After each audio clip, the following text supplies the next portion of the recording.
নমস্কার বন্ধুরা, education culture YouTube চ্যানেলে তোমাদের স্বাগতম। আজকে আমি তোমাদের যে কথাগুলো বলবো সেটা কিন্তু একটা নিউজ আর্টিকেল থেকে নেওয়া, এবং এই নিউজ আর্টিকেলের সাথে আমিও একমত যে আজকের দিনে দাঁড়িয়ে শুধুমাত্র যে তোমার ডিপ্লোমা বা পলিটেকনিক বা ইঞ্জিনিয়ারিং করার পর বেকার হয়ে বাড়িতে বসে থাকবো, এই ধারণার বাইরে বেরিয়ে গিয়ে আজ কিন্তু অনেক নতুন সুযোগের সৃষ্টি হয়েছে। সেটা পলিটেকনিকে হতে পারে, বিটেক ইঞ্জিনিয়ারিংয়ের ক্ষেত্রে হতে পারে, প্রত্যেক ক্ষেত্রেই কিন্তু এটা সঠিক এবং সত্য। তো সেই রকমই একটা প্রতিবেদন নিয়ে আজ তোমাদের সাথে কথা বলবো, যেখানে আলোচনা করা হচ্ছে যে পলিটেকনিক বা ডিপ্লোমা ইন ইঞ্জিনিয়ারিং যেটা রয়েছে, এর পরবর্তীকালে সঠিক কেরিয়ার অপশন কী কী রয়েছে, আমাদের কাছে কেরিয়ার বিকল্প কী কী রয়েছে। কারণ হামেশাই আমরা প্রত্যেক দিন নতুন নতুন নিউজ পোর্টালে নিউজ আপডেট হচ্ছে, এবং সেখানে দেখছি যে ম্যাকআউট অধীনস্থ এই কলেজে 70% প্লেসমেন্ট কিন্তু পায়নি স্টুডেন্টরা। কোনো কলেজে দেখছি বিক্ষোভ হচ্ছে প্লেসমেন্ট নিয়ে, সেই রিলেটেড ভিডিও আমার চ্যানেলেও রয়েছে, আমিও দিয়েছি। তো আজকে এই সমস্ত কঠিন যে ভাবধারা সেটা থেকে বেরিয়ে আজকে একটু সহজ ভাবধারায় বিশ্বাসী আজ আমরা আলোচনা করব যে পলিটেকনিক বা ডিপ্লোমা ইন ইঞ্জিনিয়ারিংয়ের পরে সেরা কেরিয়ার বিকল্প কী কী রয়েছে। তো এটা নিয়ে আলোচনা করার আগে আমি একটু তোমাদের সাথে খোলসা করে দিতে চাই যে এখানে বলা প্রত্যেকটি কথা কিন্তু যুক্তিসম্মত। তোমরা দেখো, নিজেরাই বুঝতে পারবে যে এইগুলোর পিছনে বিশেষ যুক্তি রয়েছে। তো তোমরা এই রিসেন্ট এবার কিন্তু দেখো ডিপ্লোমা 6 সেমিস্টার দিবে, হয়তো জুন মাসে তোমরা পরীক্ষা দেবে, জুলাই বা আগস্টের মধ্যে তোমরা কিন্তু পাস আউট হয়ে যাচ্ছ কলেজ থেকে। সেক্ষেত্রে তার পরবর্তীকালে তোমাদের জন্য এটা কিন্তু একটা সেরা ভিডিও হতে চলেছে, একটু দেখে নাও। তো দেখো কি লেখা রয়েছে, পলিটেকনিক বা ডিপ্লোমা ইন ইঞ্জিনিয়ারিংয়ের পরে সেরা কেরিয়ার বিকল্প। পলিটেকনিক ডিপ্লোমা কোর্সে শিক্ষার্থীদের জন্য তাদের আগ্রহের ক্ষেত্রে প্রযুক্তিগত দক্ষতা এবং জ্ঞান শেখার কিন্তু একটা দুর্দান্ত সুযোগ দেয়। তোমরা জানো পলিটেকনিক যারা স্টুডেন্ট তারা হচ্ছে আইটিআই স্টুডেন্টদের থেকে তোমাদের কি বলবো থিওরিটিক্যালি অনেকটা এগিয়ে, এবং তোমার বিটেক স্টুডেন্টদের থেকে প্র্যাকটিক্যালি কিছুটা এগিয়ে। সেই হিসেবে প্রযুক্তিগত দক্ষতা এবং জ্ঞান দুটোই কিন্তু আমরা একসাথে শিখতে পারি পলিটেকনিকের ক্ষেত্রে। কিন্তু ডিপ্লোমা কোর্স আমরা জানি 3 বছরের কোর্স, বা যারা তোমার ল্যাটারাল এন্ট্রি থ্রু অ্যাডমিশন নেয় তাদের 2 বছরের কোর্স। তো কিন্তু ডিপ্লোমা কোর্স শেষ হবার পরে আমরা কি কি করতে হবে বা কি কি করতে পারবো। তো দেখো, আমরা ইঞ্জিনিয়ারিংয়ে পলিটেকনিক ডিপ্লোমা সম্পন্ন করা শিক্ষার্থীদের জন্য উপলব্ধ সেরা কেরিয়ারের বিকল্পগুলো নিয়ে আলোচনা করা হচ্ছে এখানে। তো আমরা বিভিন্ন দিক কভার করব, যেমন চাকরির সুযোগ কী কী রয়েছে, আরও অধ্যয়নের বিকল্প, এবং পলিটেকনিক পর বিটেকের ক্ষেত্রে পার্শ্বীয় এন্ট্রি প্রদানকারী প্রতিষ্ঠান। তো তোমরা জানো যে পলিটেকনিকের পর মূলত আমরা দুটো বিষয়ে যাই, এক হচ্ছে চাকরি, দ্বিতীয় হচ্ছে হায়ার স্টাডিজের জন্য বিটেক। কিছু কিছু স্টুডেন্টরা ব্যবসাও করে। তো মেন হিসেবে এই 2-3টি অপশানই আমাদের চোখে পড়ে। তো সেটা নিয়ে আলোচনা করি, দেখে নাও। সুতরাং আপনি একজন শিক্ষার্থী যা কিনা আরও পড়াশুনো করছেন বা পলিটেকনিক কোর্সের পরে চাকরির সুযোগ খুঁজছেন, আপনার জন্য কিন্তু এটা গাইড হতে পারে। তো দেখো কি বলা হচ্ছে, পলিটেকনিক ডিপ্লোমা কোর্সের সংক্ষিপ্ত বিবরণ এখানে দেওয়া রয়েছে।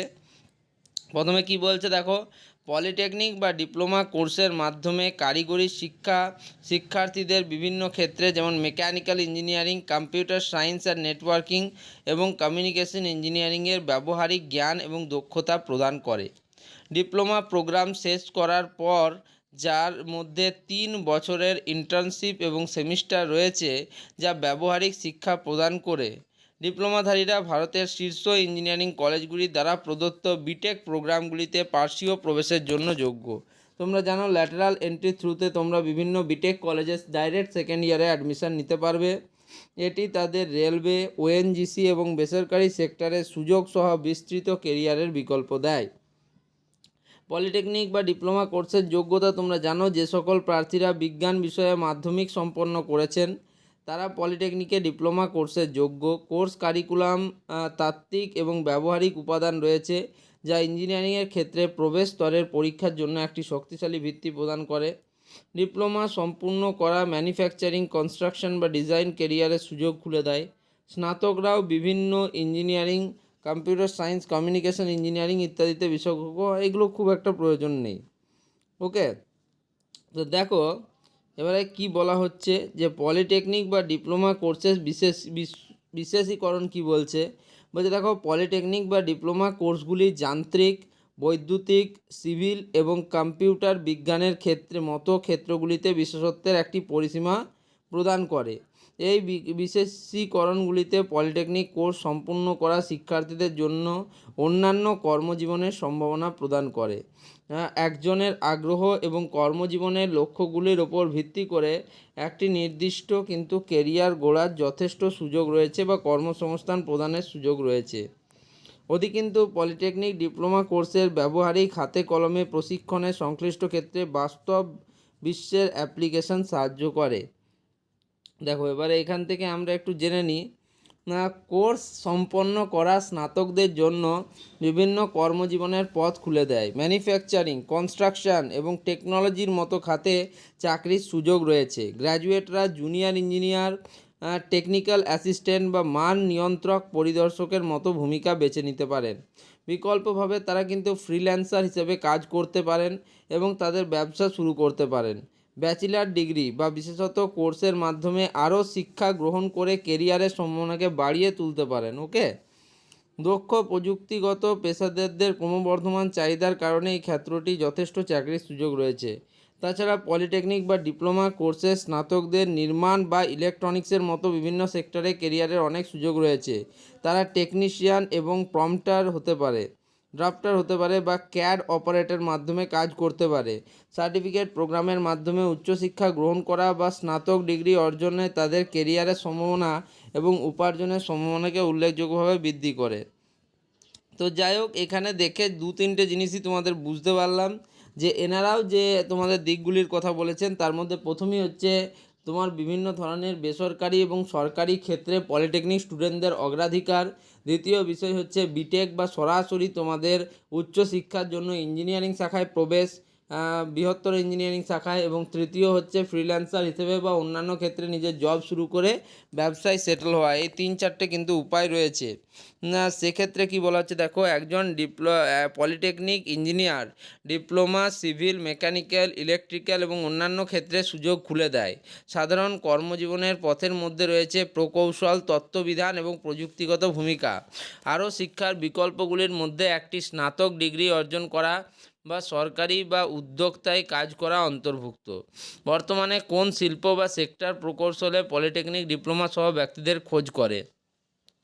তো কী বলছে, পলিটেকনিক ইঞ্জিনিয়ারিং ডিপ্লোমাধারীদের উৎপাদন, নির্মাণ, পরিবহন, নবায়নযোগ্য শক্তি এবং প্রযুক্তির মতো শিল্পে চাহিদা রয়েছে। সরকারি সেক্টর যেমন পাবলিক ওয়ার্কস এবং প্রতিরক্ষা সংস্থাগুলিতেও চাকরির সুযোগ দেওয়া হয়। বিভিন্ন বিশেষত্ব জুড়ে রয়েছে প্রযুক্তি শিল্পের উচ্চ চাহিদা। পলিটেকনিক ডিপ্লোমা ইন ইঞ্জিনিয়ারিং পাওয়ার পর কি উচ্চশিক্ষা গ্রহণ করা প্রয়োজন না হলেও ইঞ্জিনিয়ারিংয়ে পলিটেকনিক কোর্সের পরে উচ্চশিক্ষা গ্রহণ প্রযুক্তিগত ভূমিকার বাইরে কেরিয়ার পছন্দকে প্রসারিত করতে পারে। একটি ডিগ্রি বা স্নাতকোত্তর ডিগ্রি নেতৃত্বের অবস্থান নিয়ে যেতে পারে, তবে পছন্দটি ব্যক্তিগত কেরিয়ারের লক্ষ্য এবং আকাঙ্ক্ষার উপর নির্ভর করা উচিত। তো তোমরা জানো যে বিভিন্ন ক্ষেত্রে কিন্তু বিটেক করার ক্ষেত্রে কিছু বাধা রয়েছে, কারণ সেটা হতে পারে বিভিন্ন ধরনের ফ্যামিলি রিলেটেড ইস্যু। মানে হচ্ছে দেখো, প্রত্যেকে কিন্তু মধ্যবিত্ত স্টুডেন্টদের ক্ষেত্রে কিন্তু এটা একটা সমস্যা, কারণ পলিটেকনিক করতে করতে অনেকটা তাদের বয়স চলে যায়। সেক্ষেত্রে তার পরবর্তীকালে বিটেক করার ক্ষেত্রে অর্থনৈতিক অবস্থার কিন্তু অবনতি হয় বাড়িতে, সেক্ষেত্রে কিন্তু হয় না। দ্বিতীয় বিষয় হচ্ছে যে যদি তুমি প্রাইভেট অর্গানাইজেশনে অনেকটাই গ্রোথ পেয়ে যাও, সেক্ষেত্রে আবার পুনরায় সেটা করার প্রয়োজন পড়ে না এবং অনেকটা তোমার আকাঙ্ক্ষার উপরও নির্ভর করে থাকে। তো যাই হোক, এটাই এখানে বলতে চেয়েছে, যে পয়েন্টগুলো তুলে ধরেছে আমি তোমাদের সাথে শেয়ার করলাম। হ্যাঁ, তো এতদিন কিন্তু আমরা সবসময় আলোচনা করি মানে এমন পদগুলি যেখানে নেই, এখানে পলিটেকনিকে সেরকম চাহিদা নেই বা তোমাদের সেখানে কোর্সের পর প্লেসমেন্ট নেই, কিন্তু আজকের এই ভিডিওতে আমরা আলোচনা করলাম যে কী কী কেরিয়ার বিকল্প রয়েছে সেটা নিয়ে। তো যাই হোক, তোমাদের যদি এই ভিডিওটা হেল্পফুল মনে হয়, ভিডিওটা ভালো লাগে, তাহলে অবশ্যই ভিডিওটিকে লাইক করো, বন্ধুদের মধ্যে শেয়ার করো আর চ্যানেলটিকে সাবস্ক্রাইব করো। ধন্যবাদ।